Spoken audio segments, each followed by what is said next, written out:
YouTube channel Abdul physics and math classes. आज के इस वीडियो में हम कक्षा 10 का मैथ पढ़ाने वाले हैं।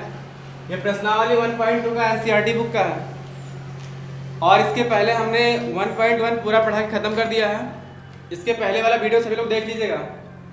और आज के इस वीडियो में पहला जो क्वेश्चन है वो कह रहा है कि निम्नलिखित संख्याओं का अभाज्य गुणनखंडों के गुणनफल के रूप में व्यक्त कीजिए। मतलब पहले क्वेश्चन में जितनी भी संख्याएं दी गई हैं उनको अभाज्य गुणनखंड के रूप में व्यक्त करना है। तो क्या करते हैं कि जैसे हम लोग एलसीएम निकालते हैं उसी मेथड से उसका फैक्टर कर लेते हैं बारी बारी से। तो यहाँ से हम लिखते हैं सबसे पहले कि पहले क्वेश्चन का सोल्यूशन कैसा होता है, कैसे हम इसको हल करते हैं। हल नंबर 1, यहाँ जो क्वेश्चन नंबर 1 है उसका हम सोल्यूशन यहाँ पर आप लोग को देने का प्रयास करेंगे मैक्सिमम अच्छे समझा के।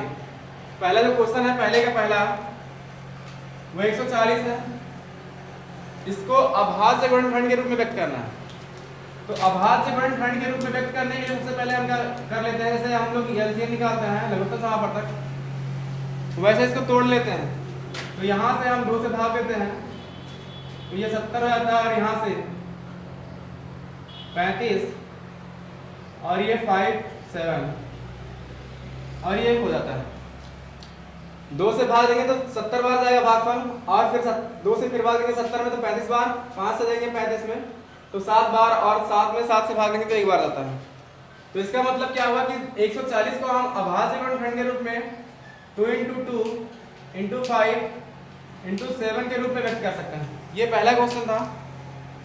और यहाँ पे हम लोग क्या कर सकते हैं, अगर हम चाहें तो यहाँ पे गुणे में 1 भी लिख सकते हैं, लेकिन उस 1 का कोई प्रभाव नहीं पड़ता, इसलिए हम 2 × 2 × 5 × 7 लिख सकते हैं। यहाँ पे इसको ऐसे भी लिखा जा सकता है कि 2 पर यहाँ पर जो 2 संख्या लिखी है 2, वो 2 बार आई है, इसलिए इसको हम क्या कर सकते हैं कि 2 पर पावर 2 × 5 × 7। लेकिन ये जो तरीका है लिखने का ये अभाज्य गुणनखंड के रूप में नहीं हुआ, क्योंकि ये 2 पर 2 है जो उसको हम 2 × 2 लिख सकते हैं, 2 × 2। तो इसका मतलब सीधा सीधा प्रोसेस है कि हमने जो पहले लिखा है कि 2 × 2 × 5 × 7, ये प्रोसेस अभाज्य गुणनखंड के रूप में इसको समझने के लिए ये पूरा तरीका होता है कि किसी भी संख्या को उसके हम फैक्टर के रूप में तोड़ देते हैं, जैसे हम लोग एलसीएम निकालते हैं उसी मेथड से, और जितने भी फैक्टर होते हैं उसको गुणे के रूप में लिख दिया जाता है तो उसके अभाज्य गुणनखंड के रूप में हमको सारी संख्या मिल जाती है। इसी प्रकार अगर हम लोग दूसरा क्वेश्चन यहाँ से सॉल्व करें, पहले का जो पार्ट नंबर 2 है तो इसको हम लिखते हैं कि पार्ट 2, यहाँ पर 156 है, 156 इसको अभाज्य गुणनखंड के रूप में व्यक्त करना है। तो इसके लिए सबसे पहले वही चीज प्रोसेस तो वही है 156, इसको हम लोग तोड़ लेते हैं। तो यहाँ पे 2 × 16 78 हो जाएगा, फिर 2 से भाग जाएगा और ये इतना हो जाएगा, 2 × 3 = 6, 2 × 9 = 18, फिर यहाँ से ये हो जाएगा 13।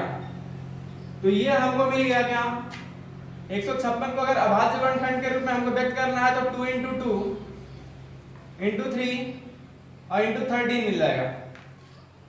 तो अभाज्य गुणनखंड का जो भी तरीका है वो ऐसा ही करते हैं हम लोग कि उसको हम जैसे कोई भी फैक्टर करना है किसी संख्या का तो उसको हम बारी बारी छोटी संख्याओं से काटते जाते हैं और एक के बाद एक बड़ी संख्या लेते हैं उसके बाद, और जहां पर वो कोई अभाज्य संख्या मिल जाती है हमको वहां छोड़ देते हैं, क्योंकि वो कटती नहीं किसी संख्या से, या तो वो स्वयं से कटती है या तो 1 से कटती है।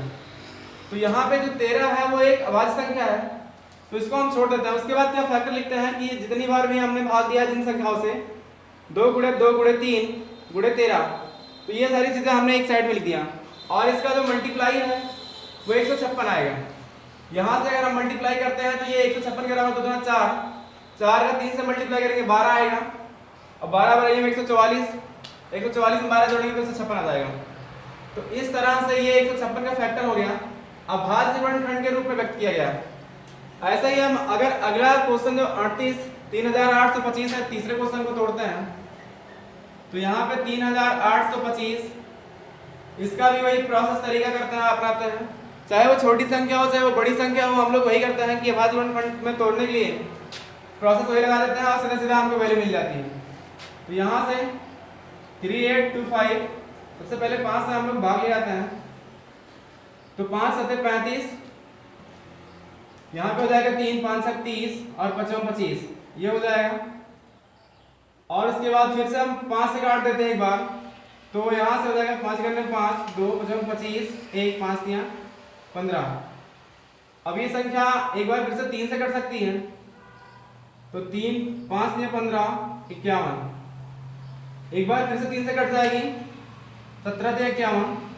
अब ये 17 संख्या है वो 17 से ही कटेगी और इस संख्या से कटेगी नहीं। तो यहाँ से इसका जो अभाज्य गुणनखंड हम थोड़ा सीधे से लिखते हैं, तो 3 × 3 पहले लिख देते हैं इसको।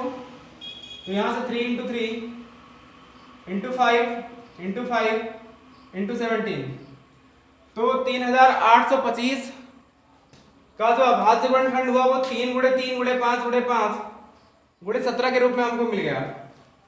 इसके बाद अगले क्वेश्चन में हम लोग आते हैं।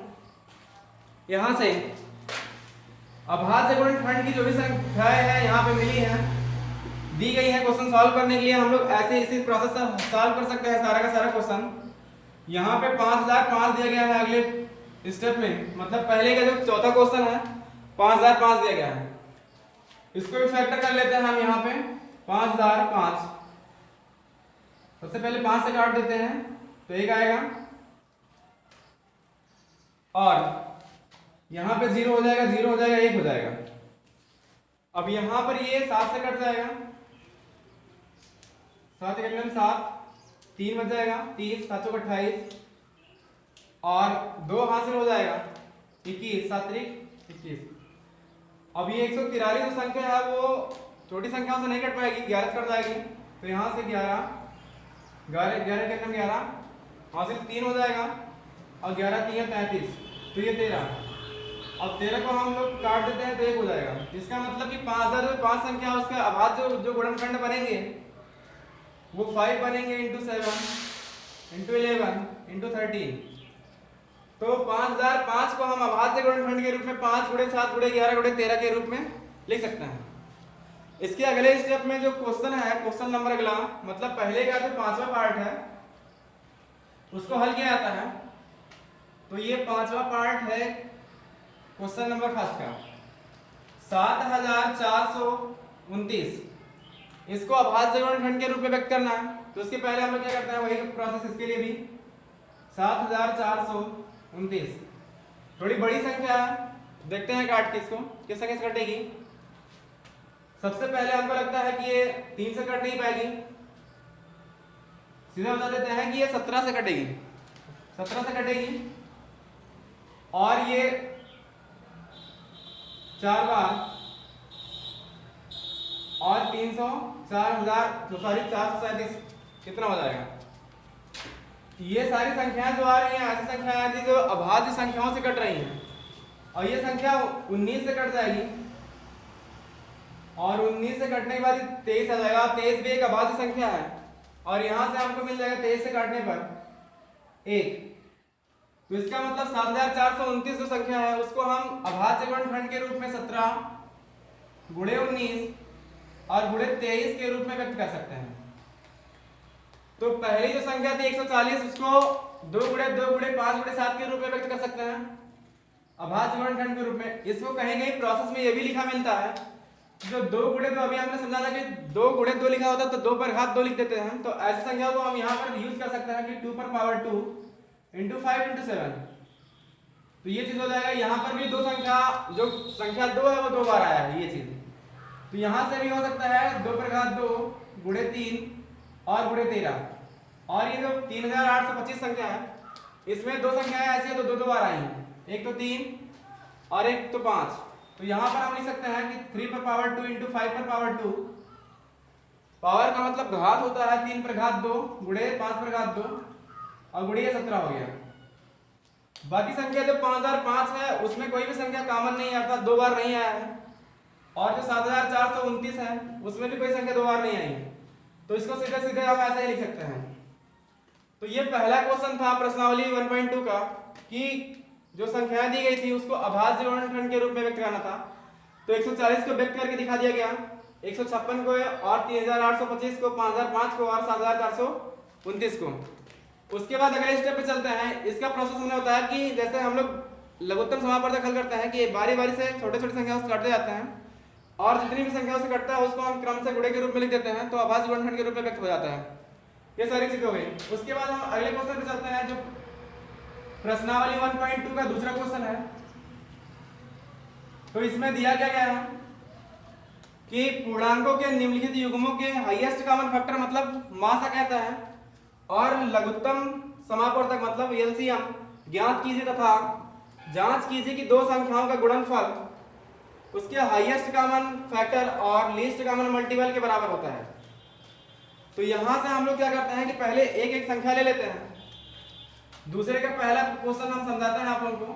पहला, इसमें जो दो संख्याएं दी गई हैं वो 26 दी गई हैं और 91 सॉरी। तो यहाँ 26 जो है उसका फैक्टर करेंगे सबसे पहले हम लोग।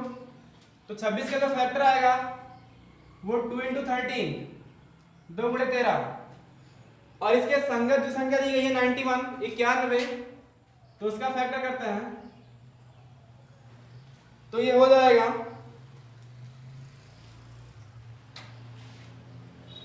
13 × 7 13 7 91। यहां से मल्टीप्लाई करके निकाल सकते हैं कि 7 3 21, एक हो जाएगा 2 7 1 7 का 7 और 2 9। तो 13 7 91 ये फैक्टर बना 91 का।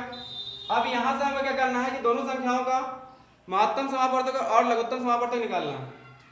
तो यहां सबसे पहले कहते हैं कि यहां से मासा जो होगा अभीष्ट मासा, वो हमको मासा कैसे मिलता है कि जो दोनों संख्याओं में उभयनिष्ठ संख्या होती है वही महत्तम समापवर्तक होता है। उभयनिष्ठ देखिए दोनों में हम दिखा रहे हैं कि ये कॉमन संख्या दिख रही है दोनों में, कि 26 का जो फैक्टर हुआ है 2 × 13 और 91 का 7 × 13 13 × 7 लिख सकते हैं इसको हम। तो दोनों संख्याओं में जो कॉमन है वो 13 है, इसका मतलब कि अब महत्तम समापवर्तक 13 है। गुणनखंड विधि से प्रोसेस से महत्तम समापवर्तक निकालने का तरीका है। अगर ये एलसीएम निकालते हैं हम लासा लघुत्तम समापवर्तक इन्हीं दोनों संख्याओं का, तो जो कॉमन होती है संख्याएं उसको हम ले लेते हैं और उसके साथ जो संख्याएं छूट जाती हैं चाहे वो पहली संख्या में हो चाहे दूसरी संख्या में हो उसको भी लिख लेते हैं साथ में। तो ये 2 हो जाएगा × 7 हो जाएगा। अब यहां से मल्टीप्लाई करते हैं इसका, तो ये 13 × 26 और 26 का 7 से मल्टीप्लाई, तो 7 से 42, ये 2 हो जाएगा 4, हासिल आ गया 4, और 7 का 2 से गुणा करेंगे 14 आएगा, 14 में 4 जोड़ेंगे तो 100 मतलब 82 हो जाएगा, 18 आएगा। तो इसका जो लघुत्तम समापवर्तक निकला वो 182 निकल गया। अब इसमें दिखाना क्या है, दिखाना यह है कि लघुत्तम हाईएस्ट कॉमन फैक्टर मतलब मासा और लासा ज्ञात कीजिए तथा जांच कीजिए कि दो संख्याओं का गुणनफल मतलब दोनों संख्याओं का गुणनफल जो आता है वो लघुत्तम समापवर्तक और महत्तम समापवर्तक के बराबर होता है। तो यहाँ पे हम लिखते हैं कि हम सबसे पहले महत्तम समापवर्तक और लघुत्तम समापवर्तक का गुणनफल निकालते हैं। गुणनफल निकालने के बाद देखते हैं कितना आता है। तो यहाँ से कहेंगे कि लासा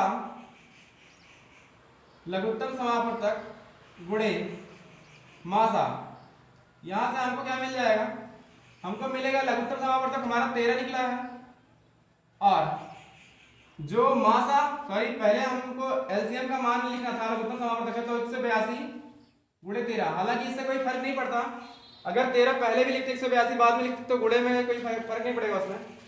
और इसका मल्टीप्लाई करते हैं तो 13 × 26, ये कितना आ जाएगा 26 के 6, इसका मल्टीप्लाई करने के बाद हमको मिल जाता है 2366। मतलब जो संख्या 26 थी और 91 था उसका महत्तम समापवर्तक 13 निकल गया, उसका लघुत्तम समापवर्तक 182। हमने गुणनखंड का जो प्रोसेस बताया है क्या होता है कि जो संख्याएं कॉमन होती है अगर लघुत्तम निकालना है तो जो संख्याएं कॉमन होती है उसको हम एक बार लिख लेते हैं, बाकी पहली संख्या में जो गुणनखंड के रूप में छूट जाता है और दूसरी संख्या में जो गुणनखंड के रूप में छूट जाता है उसको भी साथ में ले लेते हैं, और लेने के बाद पूरी संख्याओं का जो भी संख्या गुणे के रूप में होती है सबको गुणा कर देते हैं, और गुणा करने के बाद जो भी आता है वो आपका लघुत्तम समापवर्तक होता है। अब इसमें प्रूफ क्या करना है कि हम सीधे सीधे अगर 26 या 91 में गुणा करते हैं तो क्या उसके लघुत्तम समापवर्तक और महत्तम समापवर्तक के बराबर आता है कि नहीं आता है। तो यहाँ पे हमने लघुत्तम समापवर्तक और महत्तम समापवर्तक गुणनफल निकाल लिया कि 2366 आता है। अगले स्टेप में हम क्या करेंगे, संख्याओं का गुणनफल निकालेंगे। संख्याओं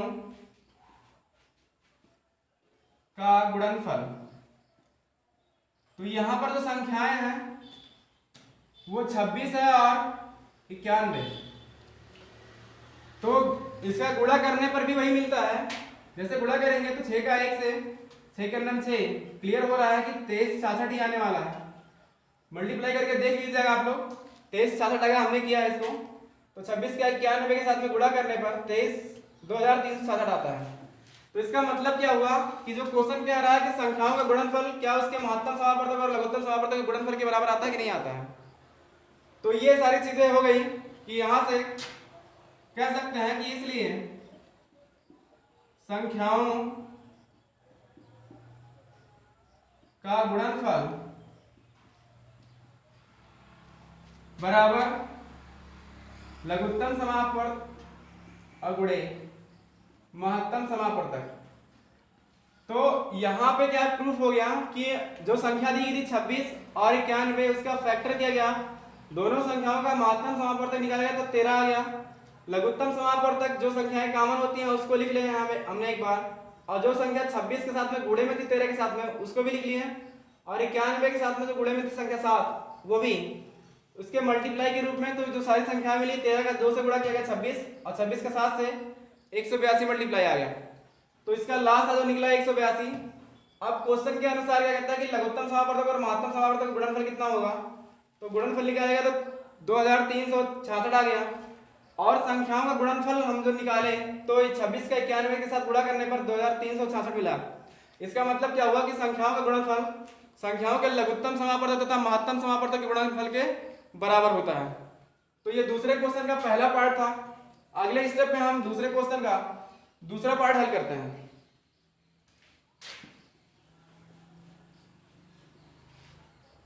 यहां से दूसरे क्वेश्चन का दूसरा पार्ट क्या है, ये है दो संख्या दी गई है 510 और एक 92 दिया गया है। इसको हम बारी बारी से फैक्टर कर लेते हैं अलग अलग। 510 2 से काट देते हैं, 2 दूना 4 हो जाएगा, 2 पंचे 10, और यहां से ये हो जाएगा, ये संख्या 5 से कट जाएगी 1, और 13 से 7 से कट जाएगी 13 के अंदर 13, ये हो जाएगा। तो इसका जो फैक्टर आएगा वो 2 × 5 × 7 × 13 इतना हो जाएगा। उसके बाद अगले स्टेप में 92 का फैक्टर हम लोग कर लेते हैं। 2 से कटेगा,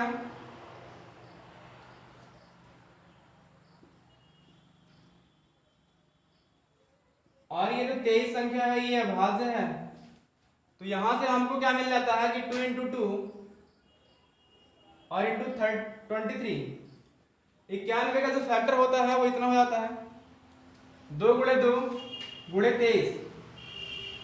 अब यहां हम उसके अगले स्टेप में उसका महत्तम समापवर्तक और लघुत्तम समापवर्तक निकालते हैं। तो कहेंगे कि 510 और 92 का जो मासा होगा का मासा, तो इसमें मासा का जो प्रोसेस होता है, हमने जो संख्या कॉमन होती है वही संख्या उसका महत्तम समापवर्तक होता है। तो यहाँ पे हाईएस्ट कॉमन फैक्टर भी इसके स्थान पे लिख सकते हैं HCF, या हम लोग जानते हैं उसको मासा के रूप में HCF, ये हो जाएगा आपका 2।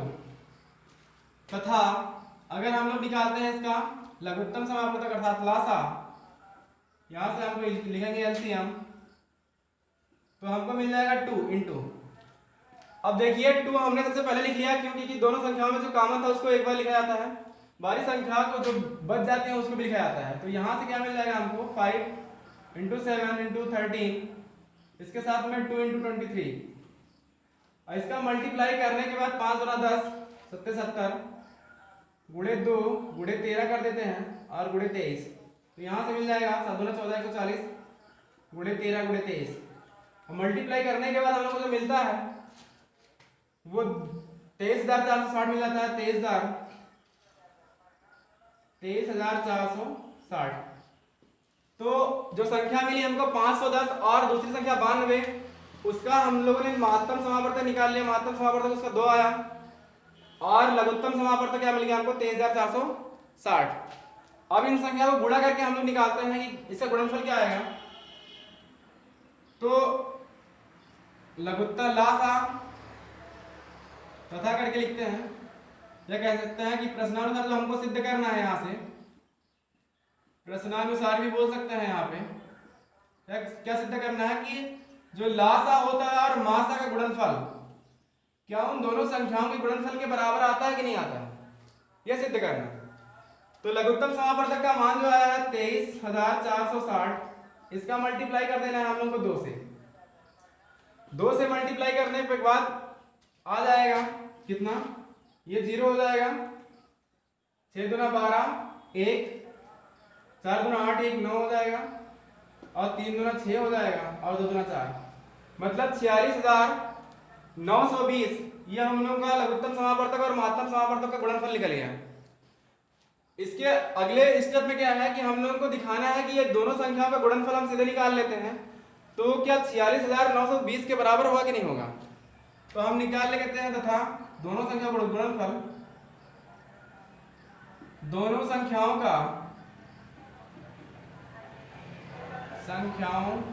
का गुणनफल तो यहां से दोनों संख्याएं दी गई हैं, एक तो 510 दिया गया है और एक 92 दिया गया है। तो ऐसा करते हैं कि ये जो 10 है उसको हम लोग अलग कर लेते हैं। अलग करने के मतलब ये है कि गुणा करना आसान हो जाएगा, वैसे भी कर सकते हैं। तो इसका जो मल्टीप्लाई आया है, मल्टीप्लाई करके देख लेना, सभी लोगों को गुणा आता ही है, इतना बड़ा गुणा नहीं है कुछ। तो इसका भी जो आंसर आता है वो 46,920 ही आता है मल्टीप्लाई करने पे। तो इस तरह कह सकते हैं कि अतः जो संख्या हमको प्राप्त हुई, ऐसे भी हम कह सकते हैं कि लघुत्तम समापवर्तक का गुणनफल महत्तम समापवर्तक के साथ लासा गुणे मासा बराबर क्या हो जाएगा कि संख्याओं का गुणनफल, संख्याओं का गुणनफल। एक बार मैं इसको बढ़िया समझा देता हूं कैसे कैसे किया गया, पूरा क्वेश्चन कैसे हल किया गया है। कोई भी अगर 2 संख्या दी गई है या 3 संख्या दी गई है, जितनी भी संख्या दी गई है उसका सबसे पहले हम लोग फैक्टर कर लेते हैं। जैसे 510 और 92 का हमने फैक्टर किया तो 2 × 5 × 7 × 13 आया, और 92 का गुणनखंड करने के बाद 2 × 2 × 23 आ गया। अब 510 और 92 का जो महत्तम समापवर्तक होता है, इसकी दोनों संख्याओं के गुणनखंड के रूप में जो व्यक्त किए हैं, उसमें जो संख्याएं कॉमन होती हैं वो क्या हो जाता है आपका हाईएस्ट कॉमन फैक्टर। तो यहाँ पे 2, पहली संख्या को गुणनखंड के रूप में हमको 2 दिख रहा है और दूसरी संख्या में यहाँ 2 दिख रहा है, तो 2 कॉमन हो गया। इसका मतलब कि दोनों संख्याओं का जो महत्तम समापवर्तक होगा 2 हो जाएगा। और लघुत्तम समापवर्तक निकालने के लिए जो संख्या कॉमन होती है उसको हम एक बार लिख लेते हैं। बाकी संख्या यहाँ पर जो कॉमन नहीं है, पहली संख्या में 5 × 7 × 13, 5 × 7 × 13 भी लिख लेते हैं, और इसके साथ में 2 × 23 जो दूसरी संख्या का गुणनखंड है उसमें कुछ कॉमन नहीं है, उसको भी लिख लेते हैं। इसका गुणा करने के बाद हमको 23,460 मिल गया। इसका मतलब क्या मिला कि जो अभी लासा हम लोगों को मिला, लासा वो इतना मिल गया 23,460। अब इसमें प्रूफ क्या करना होता है कि क्या गुणा कीजिए कि संख्याओं का जो संख्या है 510 और 92, इसका गुणनफल क्या लघुत्तम समापवर्तक और महत्तम समापवर्तक के गुणनफल के बराबर आता है कि नहीं आता है। तो उसके लिए हमने क्या किया कि लघुत्तम समापवर्तक और महत्तम समापवर्तक का गुणा कर दिया, तो 23,460 का गुणा 2 से कर दिया तो 46,920 आ गया। अगले स्टेप में दोनों संख्या का गुणा हमने कर दिया, दोनों संख्या गुणनफल 510 गुणे 92 किया तो 46,920 आ गया। और यहां से स्पष्ट हो रहा है कि जो संख्याओं का गुणनफल है वो संख्याओं के महत्तम समापवर्तक और लघुत्तम समापवर्तक के गुणनफल के बराबर हो रहा है। तो इसी प्रोसेस से क्वेश्चन नंबर जो तीसरा है, दूसरे का तीसरा पार्ट 336 और 54 का, ये आप लोग स्वयं लगा लीजिएगा। आज का वीडियो यहीं तक। अगर कुछ भी इसमें ऐसा भी फील होता है आप लोगों की कोई भी चीज़ समझ में नहीं आई या ऐसा भी कोई स्टेप समझ में नहीं आया, कहीं पर भी कोई अगर समस्या होती है तो चीज़ आप कमेंट करके बता सकते हैं। और ये वीडियो आज यहीं तक है। बहुत बहुत धन्यवाद।